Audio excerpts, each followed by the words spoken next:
Olá, meus caros alunos, sejam todos muito bem-vindos a mais um encontro nosso de Direito Constitucional aqui no projeto da editora Juspod, um Estude com o Autor. É uma satisfação convidá-los para juntos fazermos a análise de mais um capítulo do nosso Manual de Direito Constitucional. Sejam todos muito bem-vindos mais uma vez, mais uma terça-feira. Eu atrasei uns minutinhos para começar essa live porque eu estava gravando, inclusive nem terminei de tirar o microfone, o microfone, né, o lapela que eu estava usando para a aula. Mas enfim, estamos juntos aqui de novo, mais um capítulo, e como estamos na sexta semana do projeto, hoje é dia de conversarmos sobre o capítulo 6, que envolve o tema Direitos Sociais. Estou com ele aberto aqui já. Não é um capítulo muito extenso, começou na página 415, terminou na página 462. Então não é um capítulo muito extenso, mas é um capítulo muito importante, recheado de artigos a serem estudados, conceitos doutrinários muito importantes e também algumas manifestações do Supremo Tribunal Federal que a gente tem que conhecer, tá? Então são vários os tópicos aqui para eu poder passar para vocês e eu quero já começar delimitando o que eu acho que é central para você estudar nesse capítulo.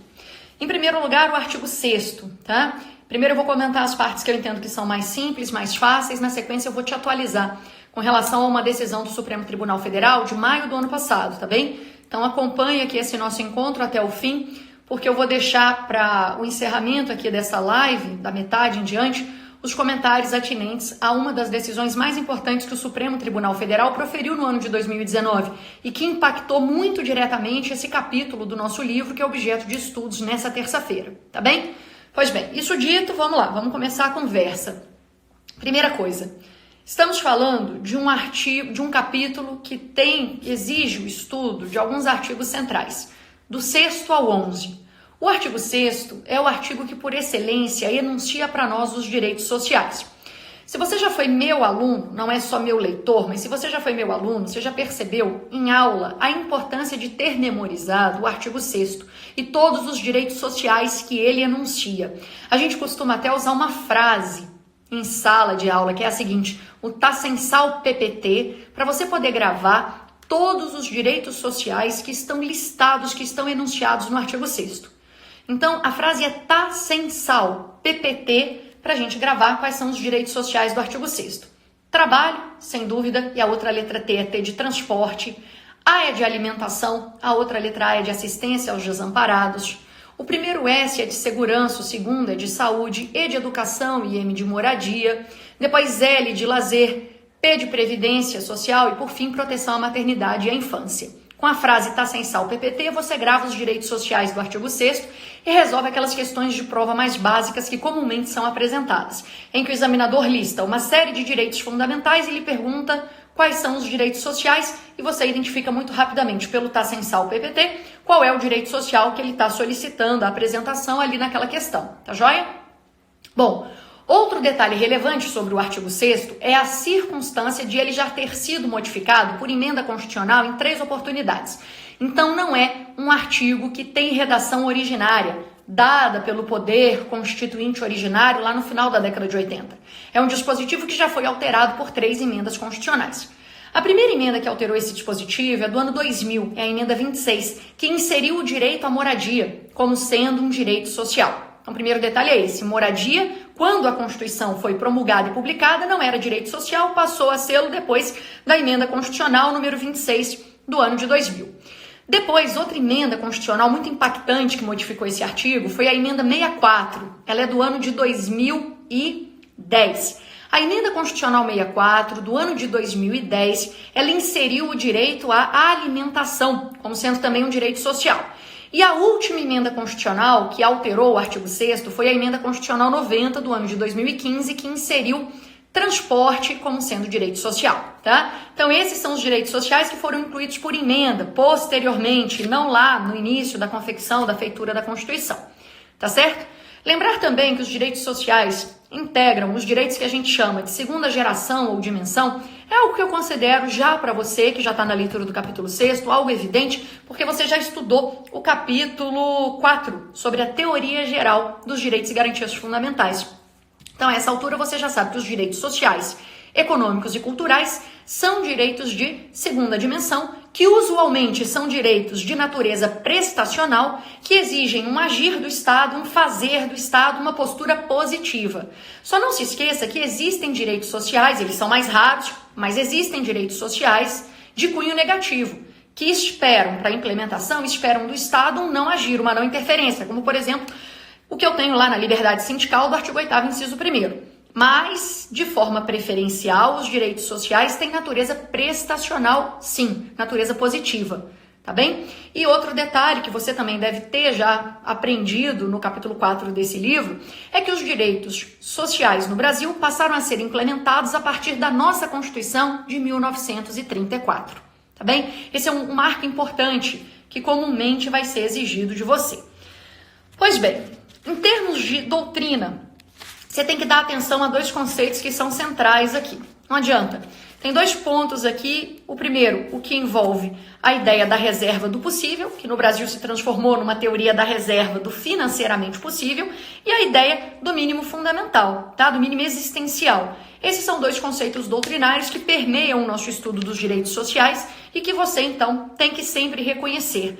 A reserva do possível é a ideia de que existe uma limitação jurídico-fática para que os poderes públicos consigam implementar todos os direitos sociais que estão descritos em nossa Constituição. Por quê? Porque financeiramente nós não temos a possibilidade de arcar com as despesas que envolvem todos os direitos sociais. Implementar todos hoje não seria possível. Então, essa teorização, que na sua origem não se relacionava diretamente só à questão financeira, ela envolve o quê? O cenário em que o Estado vai poder, por vezes, argumentar o descumprimento, a não implementação de um certo direito, porque ele não tem ali o elemento financeiro orçamentário possível para poder efetivar aquele dispositivo constitucional. Uma coisa interessante que a gente pode até trazer aqui para a discussão é o seguinte: quando a gente pensa no constitucionalismo do futuro, e isso está lá no capítulo 1 desse livro, e eu vou sempre fazer referência aos capítulos anteriores, porque eu pressuponho que você está aqui comigo no capítulo 6º, tendo lido os anteriores já, não é? Você lê para a gente poder comentar o capítulo aqui.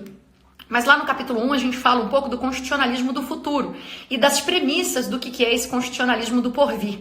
E uma delas é a verdade.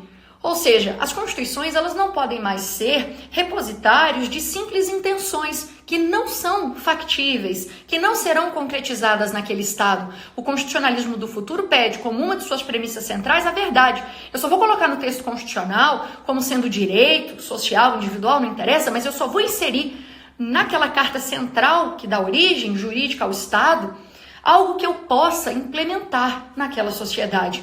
Então lembre-se disso, o constitucionalismo do porvir, o constitucionalismo do futuro nos pede como premissa central essa, a verdade. E estudar os direitos sociais no Brasil, em especial lembrando dessa teoria da reserva do possível, é reconhecer que nós não respeitamos essa primeira premissa. Não é verdade? Pois bem, então, em termos de leitura da Constituição, você já sabe que ler os artigos 6º a 11 é essencial, especialmente gravar o artigo 6º, está censar o PPT, e lembrar quais são os 3 direitos que foram inseridos por emenda, que é o MAT, moradia, alimentação e transporte. Depois os conceitos doutrinários de reserva do possível e de mínima existencial, não é? Porque são aqueles direitos que integram uma existência minimamente digna e, com relação a eles, o Estado não vai poder alegar a teoria da reserva do possível. Com isso mapeado, eu quero aproveitar essa segunda parte aqui do encontro para poder comentar essa decisão tão importante do Supremo Tribunal Federal, que é do mês de maio do ano de 2019. Se quiser anotar o número dessa decisão, coloque aí. É o recurso extraordinário 657-718. Recurso extraordinário 657-718. Para eu chegar na decisão do Supremo de maio de 2019 nesse recurso extraordinário, eu vou lhe convidar a dar alguns passos anteriores. E aí sim eu chego na decisão e faço o comentário dela, combinado? Então vejamos. Primeira coisa que eu quero lhe lembrar, que é fruto também da sua leitura do capítulo 1. Nossa Constituição, com relação à extensão, é uma das mais prolixas, analíticas e longas do mundo. Só perde para constituições de países que são altamente complexos, como por exemplo a Constituição da Índia, um país que adota 29 idiomas oficiais. A Constituição, por exemplo, da Nigéria, que também é uma federação altamente complexa. Essas constituições são mais extensas que a nossa. Mas perceba que nós estamos aí no pódio das constituições prolixas. A terceira. com o maior número de palavras. Existem constituições bastante concisas. A dos Estados Unidos da América, que é a primeira constituição histórica escrita, né, que é de 1787, não tem 8.000 palavras. A do Turcomenistão, que é um país da Ásia Central, não tem 5.000 palavras. A do Japão tem aproximadamente 5.000 palavras. A de Mônaco tem 4.000 palavras. E a nossa ultrapassa 60.000 palavras. Então, primeira premissa, para você entender essa decisão do Supremo, é a seguinte. Nossa Constituição é extremamente prolixa, certo? Sim. Qual é a consequência central disso? Um fenômeno importante, que a doutrina chama de constitucionalização abrangente. No processo de redemocratização desse país, nós tentamos, para proteger certos temas que são sensíveis, nós tentamos inseri-los no texto constitucional, pensando que com isso, claro, estaríamos tutelando melhor aqueles direitos, aqueles fins públicos. Mas quando esse fenômeno da constitucionalização abrangente se apresenta, e eu constitucionalizo vários temas e assuntos da vida, transformando-os em direitos individuais e fins públicos, o que eu crio, na verdade, são pretensões judicializáveis. Porque se eu tenho um direito que está na Constituição, se o Estado tem uma finalidade que está descrita no texto constitucional, eu posso, perante o Poder Judiciário, questionar a implementação daquilo. Então, o fenômeno da prolixidade da nossa Constituição gera a ideia de na verdade, gera a constitucionalização abrangente. Constitucionalização abrangente nada mais é do que inserir no texto constitucional de forma detalhada e pormenorizada diversos temas da vida em sociedade. Inseri-los na Constituição significa transformá-los em pretensões judicializáveis. E veja, essa ideia do constitucionalismo abrangente, ou da constitucionalização abrangente, com o nosso sistema de jurisdição constitucional, que é um dos sistemas mais complexos e completos do mundo, faz com que quase todos os temas possam chegar ao Supremo Tribunal Federal. A junção desses dois aspectos, constitucionalização abrangente com o nosso sistema de jurisdição constitucional, que adota o controle difuso, o controle concentrado, eles juntos geram um fenômeno que hoje é muito sentido, que é o da judicialização. A judicialização, então, ela não é no Brasil só derivada do chamado ativismo judicial, que é uma postura sem contenção do Poder Judiciário, interferência do Poder Judiciário em alguns setores da vida, político-social. A judicialização no Brasil decorre um pouco do nosso desenho institucional. A nossa Constituição permite que o Poder Judiciário atue em múltiplas frentes. Concedeu competências de forma exacerbada para o Poder Judiciário, em especial para o Supremo Tribunal Federal. E esse fenômeno da judicialização significa a transferência de agenda. Temas que deveriam ser solucionados e resolvidos nas instâncias políticas tradicionais, que são os poderes executivo e legislativo, acabam sendo deslocados para o Poder Judiciário, que é o responsável, então, por ser o palco dos debates mais importantes no Brasil. Então, perceba que esse fenômeno da judicialização, que é essa ideia de transferência de agenda, temas que deveriam estar sendo resolvidos nas instâncias políticas tradicionais, executivo e legislativo, sendo deslocados para o judiciário, perceba que isso no Brasil não é só fruto do ativismo judicial, é fruto do fenômeno da judicialização. E essa ideia da judicialização é resultado do nosso desenho institucional, como eu comecei explicando. Tudo se inicia com a prolixidade da Constituição, com a ideia de constitucionalização abrangente de temas. Quando a gente fala, então, da judicialização, talvez um dos aspectos mais sensíveis desse tópico envolva a judicialização do direito à saúde, em especial porque as instâncias políticas tradicionais não têm dado conta de resolver o problema atinente à saúde, tá? Então a gente vai conversar aqui para poder lhe atualizar sobre este tópico em específico, a judicialização da saúde.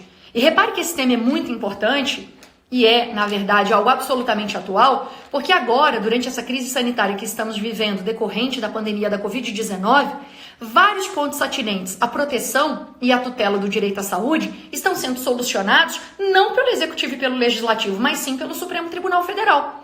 Nossa Constituição, na hora de distribuir as competências comuns e concorrentes, que é a repartição no plano vertical, na hora dela distribuir essas competências legislativas concorrentes e materiais comuns, a Constituição o fez de maneira pouquíssimo cuidadosa, porque ela simplesmente entregou competências comuns e concorrentes ausentes, sem delimitar com um pouco mais de precisão o que competiria a cada um.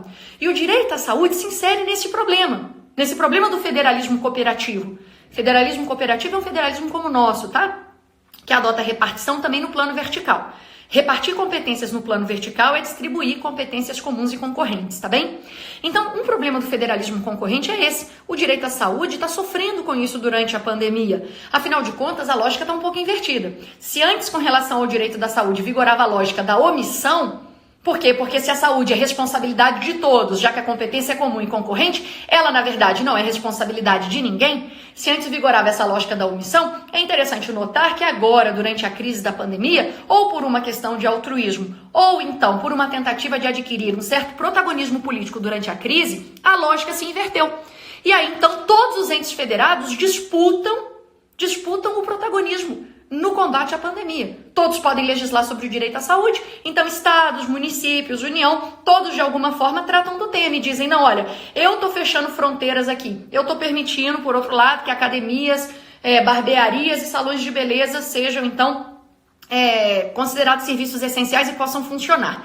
E você sabe muito bem onde essa crise entre os entes federados desemboca, no Supremo Tribunal Federal, que tem ali a posição de dizer quem pode legislar sobre o assunto, quem pode regulamentar certos temas, quem tem atribuição administrativa e material para cuidar daqueles tópicos. No caso do direito à saúde, o que o Supremo concluiu? Que todos os entes federados têm atribuição nesse sentido, não é verdade? Então permitiu que todos legislem sobre o assunto, que tem feito o nosso combate à pandemia ser algo completamente desordenado, desarmônico, que os entes federados estejam absolutamente dessintonizados. O Supremo tem sua parcela de responsabilidade nisso também, na interpretação do nosso federalismo de cooperação. Mas enfim, eu chego na judicialização à saúde, nos problemas que a gente enfrenta, para poder te trazer uma atualização. Eu vou começar com uma decisão do STJ, tá? Que é de 2018. Naquela ocasião, perguntaram para o STJ o seguinte, se o medicamento, e veja, o judiciário está respondendo sobre o direito à saúde e definindo as políticas públicas envolvendo esse setor. Como se o judiciário conseguisse fazer essa leitura macro de distribuição de medicamentos, de alocação de verbas, né? Veja que interferência, ao meu sentir, indevida. Mas em setembro de 2018, no recurso especial 1.657.156, vou repetir o número, setembro de 2018, recurso especial lá no STJ, 1.657.156. O STJ recebeu o seguinte questionamento: se o medicamento não está na lista de medicamentos, de fármacos fornecidos pelo SUS, pode o Poder Judiciário proferir uma decisão dizendo ao Estado que o Estado tem obrigação de fornecer aquele medicamento se ele for considerado essencial? Olha isso, o medicamento não consta, não está incorporado em ato normativo nenhum do SUS. Ainda assim, a questão chega ao judiciário, porque o paciente diz, olha, eu quero esse medicamento aqui porque o médico disse que esse medicamento é importante para mim, mas não está na lista do SUS. Então eu vim até o judiciário para o judiciário intervir nas políticas públicas, das instâncias políticas tradicionais, do legislativo e do executivo, e o judiciário obrigar o Estado a me fornecer esse medicamento. Olha como a coisa funciona no Brasil, que absurdo, né? Final das contas, no caso, o STJ decidiu o seguinte, olha, é possível sim que o Poder Judiciário determine ao Estado que o Estado forneça o medicamento, ainda que o medicamento não esteja na lista do SUS, desde que, primeiro, haja um laudo, são 3 requisitos, tá? Então, primeiro requisito, tem que existir um laudo médico fundamentado e circunstanciado, um laudo médico feito por aquele profissional de saúde para o paciente em específico, dizendo, ele precisa desse medicamento, esse medicamento é imprescindível. Em segundo lugar, o paciente tem que confirmar que ele não tem disponibilidade financeira para arcar com aquele medicamento. E em terceiro lugar, o medicamento, apesar de não estar na lista do SUS, tem que já ter sido registrado na Anvisa. Então, primeira decisão que saiu em setembro de 2018 no STJ. Existe a possibilidade do Poder Judiciário obrigar o Estado a fornecer um medicamento que não esteja na lista do SUS? O STJ disse sim, desde que 3 requisitos sejam cumpridos. O médico faça um laudo dizendo que aquele medicamento é imprescindível, essencial, o paciente depende e precisa daquele medicamento. 2, ele não pode custear. O paciente não tem condições financeiras de arcar com o custo daquele medicamento. E 3, o medicamento está registrado na Anvisa, ou seja, no órgão de regulação que nós temos, órgão de regulação sanitária que nós temos aqui no Brasil. Essa decisão foi do STJ. Eis que, no mês de maio do ano de 2019, chegou o recurso extraordinário no Supremo, cujo número eu já comentei com você, mas vou passar de novo, que é o 657.718. Neste caso, a pergunta feita ao Supremo envolvia esse terceiro tópico da decisão do STJ, que era a seguinte: Vem cá, Supremo, e se o medicamento não está registrado lá na Anvisa? Será que ainda assim o Poder Judiciário poderia obrigar o Estado a fornecer aquele fármaco? Olha como a gente vai aprofundando a discussão no âmbito do Poder Judiciário. O Poder Judiciário, no final das contas, é que realiza essa política pública do direito à saúde. E o Judiciário só faz isso porque os outros poderes falham nas suas atribuições constitucionais. Pois bem, então a pergunta que chegou ao Supremo foi a seguinte: Supremo, e se o medicamento não está registrado na Anvisa, pode o Poder Judiciário determinar que o Estado tem obrigação de fornecê-lo? Então vamos lá. Primeira coisa, o que é a Anvisa? A Anvisa é uma autarquia sob regime especial, está vinculada ao Ministério da Saúde. A Anvisa foi criada em 1999, existe uma lei regulando suas atribuições, que é a 9782, e ela é responsável por exercer a vigilância sanitária dos medicamentos. Então, um medicamento no Brasil, ele só pode ser comercializado aqui se ele antes já foi aprovado e registrado neste órgão. E esse registro que é feito na Anvisa, ele não é só um procedimento burocrático, não é uma bobagem dispensável, não. É um controle que visa tutelar e proteger a saúde pública, a saúde de toda a coletividade. Porque se a Anvisa aprova e permite o registro, é porque ela entende que o medicamento é eficaz para aquela doença, ele é, acima de tudo, seguro e tem alta qualidade para combater aquele problema, tá? Só que o que acontece? Muitas vezes, os médicos estão acompanhando os medicamentos que estão sendo desenvolvidos no exterior. E aí os médicos têm notícia de que existe um fármaco novo que já está lá no exterior sendo utilizado, que é muito eficaz para o tratamento de uma doença específica, só que o registro na Anvisa ainda não saiu. Por quê? Porque a Anvisa demora também, órgão público, né? A Anvisa demora anos e anos para poder entregar a aprovação e o registro de um medicamento. Por quê? Porque também é um procedimento bastante burocrático, né? E o Estado é muito lento para certas demandas que nós temos hoje. Estava comentando com meu marido ontem uma questão envolvendo a atuação estatal e eu brinquei com ele com uma frase do Delfim Neto que dizia o seguinte, que se o Estado administrar o deserto, em 5 anos falta areia.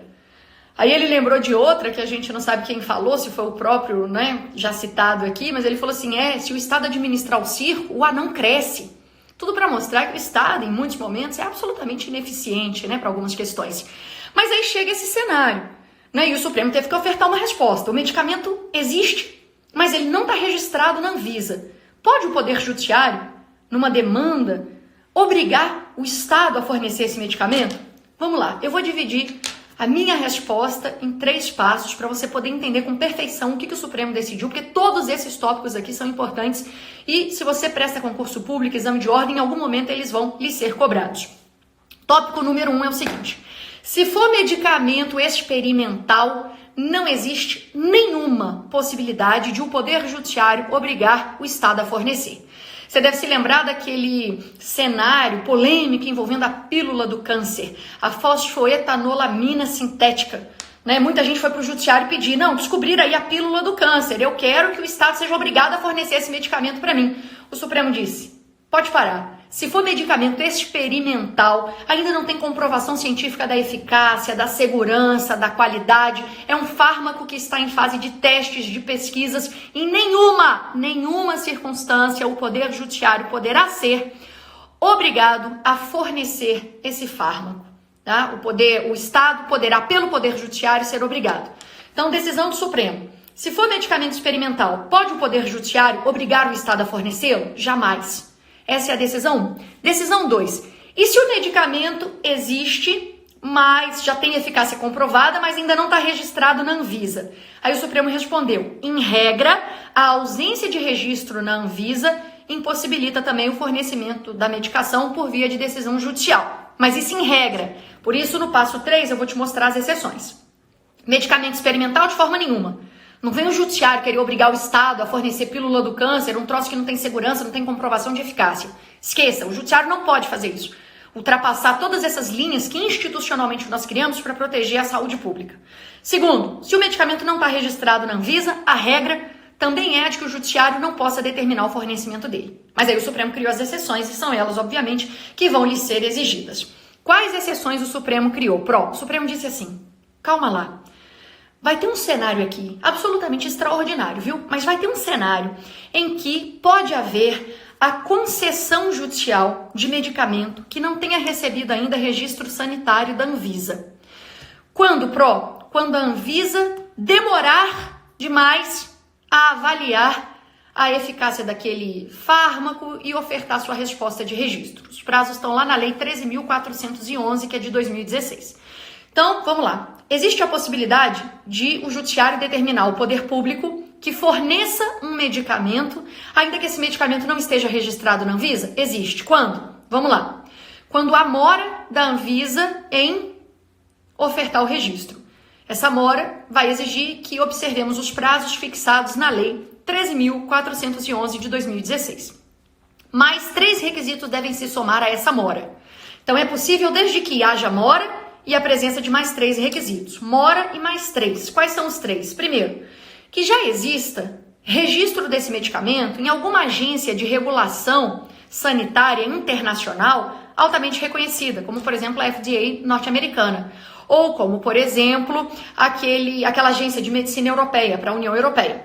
Então, veja lá, não existe registro na Anvisa, mas a Anvisa está demorando a dar sua resposta com relação ao registro. E, primeiro requisito, já existe registro desse medicamento onde? Em alguma agência de reconhecimento internacional do exterior, como, por exemplo, a FDA norte-americana ou, por exemplo, a Agência de Medicina Europeia. Tá? Esse é o primeiro requisito. Segundo, não existe um substituto terapêutico no Brasil. Ou seja, a gente não tem nenhum medicamento no Brasil que já tenha sido registrado na Anvisa que seja apto a tratar aquela doença. Então, não tem nenhum medicamento no Brasil apto a tratar aquela doença, né? Então, esse é o segundo requisito.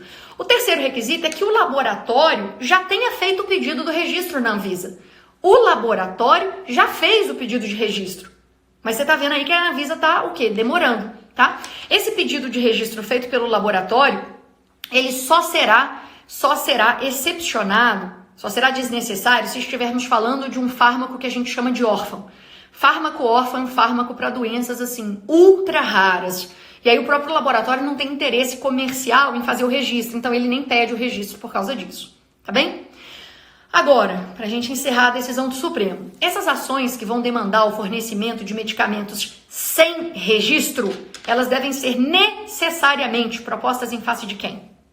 Pensa um pouco.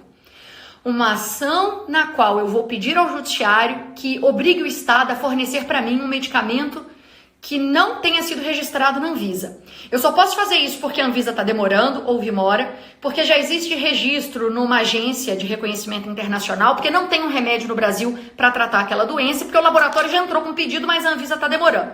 Eu vou apresentar essa minha demanda perante qual órgão do judiciário? É claro que é a Justiça Federal, artigo 109, inciso 1. Quem ocupa o polo passivo? A União. Por quê? Por que eu não posso colocar estados e municípios também, já que a competência para tutelar o direito à saúde é comum e concorrente entre eles, Por que eu não ponho logo todos os entes federados para eu ter a certeza que eu vou conseguir? Depois o judiciário direciona isso aí. Você não põe todos os entes federados porque o problema central aqui é a demora da Anvisa em apresentar o registro, em concluir o registro. E a Anvisa, ela faz parte da estrutura da administração pública federal. Então, só a União é que tem poder para quê? Para acelerar esse processo. Estados e municípios, eles não têm responsabilidade ou ingerência nenhuma na atuação ou na demora, na omissão desse órgão. Então, por isso, as ações que vão demandar fornecimento de medicamentos que não têm registro na Anvisa, elas devem ser necessariamente propostas em face de quem? Em face da União. Tá bem? Então, era importante lhe atualizar com relação a esse ponto. Se você tem as edições anteriores do livro, você não tem essa decisão comentada aí. Se você tem a edição nova, ela está aí e ela é um dos pontos altos desse capítulo. Por quê? Porque ela lhe atualiza com um ponto que é muito sensível na nossa federação, que é o direito à saúde, e que nós agora, durante a pandemia, estamos atordoados e perplexos assistindo o modo como esse tema tem sido tratado. Da lógica da omissão, saímos por uma lógica de completo desgoverno no trato desse assunto. Quando chegarmos lá no capítulo 10, eu vou lhe explicar mais sobre federalismo cooperativo, federalismo dual e quais são os pontos que hoje, na pandemia, nós sentimos que mostram, essa crise pela qual passa a nossa federação. E momentos de crise servem para isso mesmo, para podermos testar os institutos, porque os conceitos eles saltam dos livros e se apresentam para nós e eles recebem esse banho cáustico que é a aplicação na vida real, no dia a dia, especialmente numa situação de crise em que a gente mais precisa que as instituições funcionem. Todas estão sendo testadas nesse momento, então, tá bem? Mais uma terça-feira, então, de encontros. Terça que vem estamos juntos. Toda terça-feira, nesse horário, meio-dia, a gente estuda e comenta pontos que são centrais de um capítulo. Quando eu achar que o capítulo é muito grande, muito extenso e exige muito de nós, eu vou dividi-lo em 2 aulas, tá bem? Eu quero passar aí muitas semanas ainda com vocês, leitores, que são, sem dúvida, em associação com os meus alunos, meu público sempre predileto, preferencial. Um grande abraço, um bom almoço para todos. E agora eu vou postar no Instagram não só a íntegra dessa live, que depois fica também no Instagram da editora, mas também o nosso cupom de desconto para você que ainda não faz parte do nosso time, para você que ainda não tem essa obra, para você que ainda não estuda comigo, para você poder finalmente fazer parte desse grupo, tá bem? Um grande abraço a todos, um ótimo almoço. Vocês sabem exatamente o que eu vou fazer, desligar aqui, tirar o microfone e subir para dar almoço para o Zezé. Um grande abraço em todos e a gente se vê na próxima semana. Até lá!